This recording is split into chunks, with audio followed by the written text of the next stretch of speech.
Well, we obviously don't know all the details until Monday, when we expect to have an announcement. But the press leaks we've seen so far, as you suggest, offer a fair bit of detail. And I think there's three big elements to this. One of them is what is going to be the nuclear-powered submarine that Australia operates in the 2030s and 2040s? What is going to be the AUKUS-class submarine? The second bit is, how is Australia going to fill the gap between the retirement of your current aging Collins-class submarine and the arrival of the new AUKUS-class, which is going to be a huge gap given the timelines involved in this. And the third element is, what are the US and the UK going to be doing to support filling that gap with their own submarines? And the leaks we've had so far offer answers to all of those things. On the first part, they say that Australia will go for a British design, fundamentally a British design. In other words, not a design based on the Virginia class operated by America, which is America's latest attack submarine, not on the successor to the Virginia class, known as the SSN-X, but on a British design. Now, I would emphasize that can mean a great many things. Many people are jumping to the conclusion that this means Australia is going for a Astute class vessel or a modified Astute class, which is the current British attack submarine. I would only note and emphasize, and this has been sort of bubbling up in the naval press in the UK and among naval experts for several weeks, is that the UK is designing a successor to the Astute class known as the SSN-X. And if you look at what experts have been saying, they have been pointing to the idea very clearly that that could be the boat on which Australia's AUKUS class will be based. And then on the other two elements, what we've seen are suggestions that, first of all, Australia will operate American Virginia-class submarines in the interim. Reuters news agency says between 3 and 5 of these submarines as a way of bridging the gap between the retirement of Collins and the arrival of the AUKUS class. This is a big deal because, of course, the Americans are very, very short on capability themselves on the Virginia-class shipyards.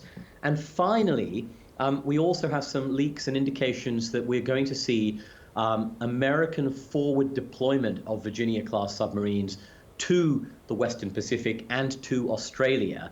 We don't have the full details of that now, but again, that is intended to be able to say it's going to be a long time till we have these nuclear submarines in the water. We need to somehow shore up the naval balance and make sure that it doesn't tilt in China's favor too greatly in that 20-year period until then.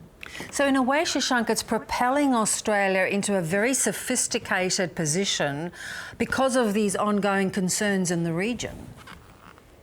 Oh, well, I mean, any decision to build a nuclear-powered submarine, technology that is only conducted by 6 or 7 countries in the world, technology that the United States has never shared with any ally other than the UK, that is inherently a sophisticated enterprise, a hugely challenging problem. Of course, it comes with a quantum leap in Australian capabilities in terms of range, in terms of endurance, in terms of the kind of missile capacity that you can bring to bear in Northeast Asia and in Southeast Asia in a variety of scenarios that you could not at present.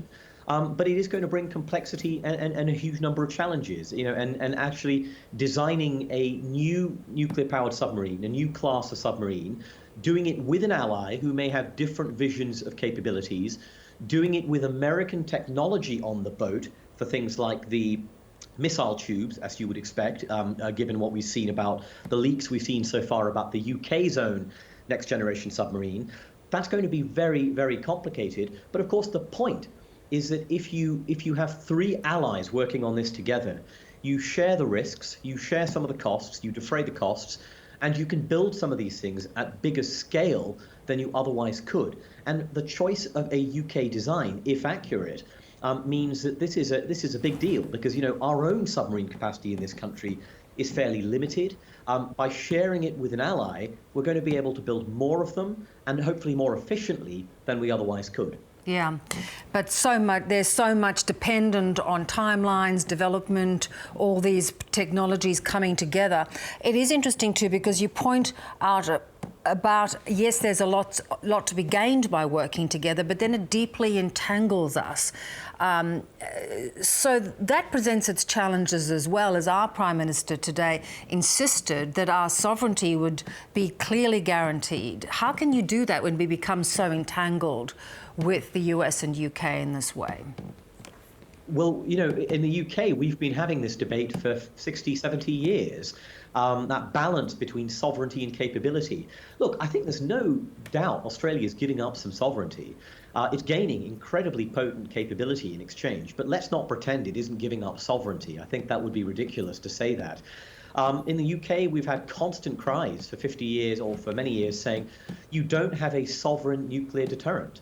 Of course, just to be completely clear, we're not talking about nuclear-armed submarines in Australia's cases. I think most of your listeners know perfectly well, but I just have to say it. Yes. But in the UK case, we have this debate, and every time a UK government says, well, you know, these are operationally independent, you know, the Americans can't stop us using them how we want. But it is true, you know, we are building these things with the Americans.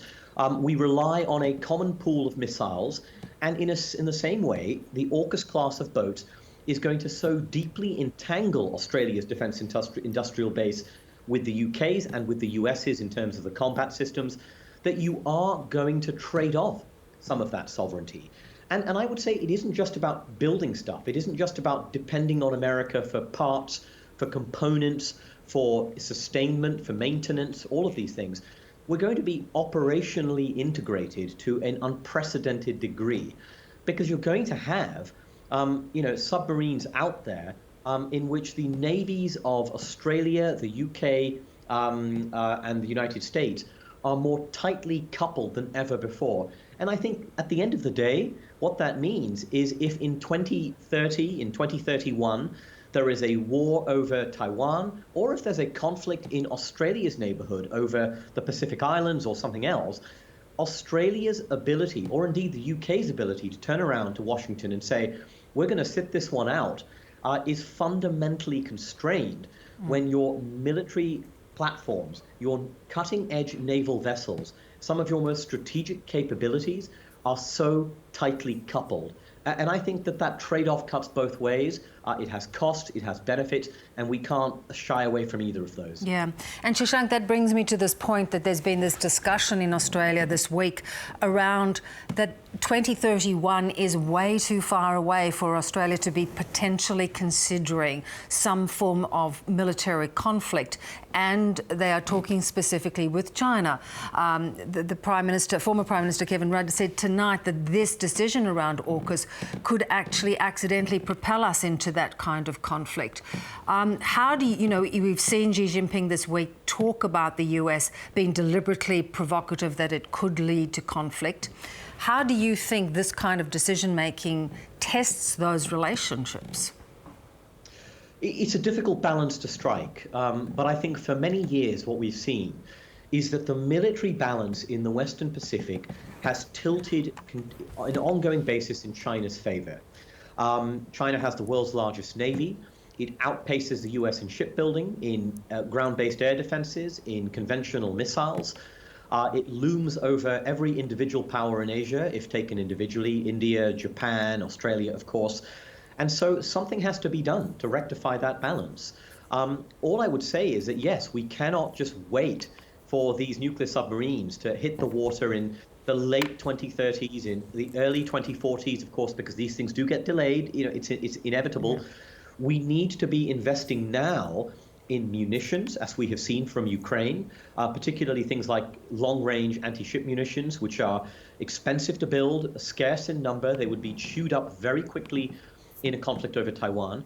But we also need to intensify some of the other kinds of cooperation we're seeing among allies before the submarines come into play. And I would point to the example of, for example, US bomber operations out of Australia, which is more tightly integrating the US Air Force with Australia's defense enterprise. I would look at the UK and its own tilt to the Indo-Pacific with offshore patrol vessels, but also things like collaboration in less physical areas.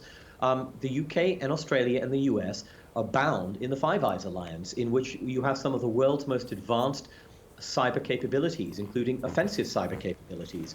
So how do those capabilities play into the deterrence of China in the period until we get to the 2030s? And finally, if I'm pointing to the most important thing, I would say it isn't just military capabilities, it is economic deterrence. It is being able to demonstrate to China that its size and heft in the world economy means that we would not shy away from devastating economic measures in the event of a conflict. And I think working on that economic deterrence, those tools of economic leverage, which can come into play now rather than waiting for 10 years, I think those are some of the interim measures we need to think about to make sure the deterrence gap over the next 15 years is completely plugged and is completely bridged.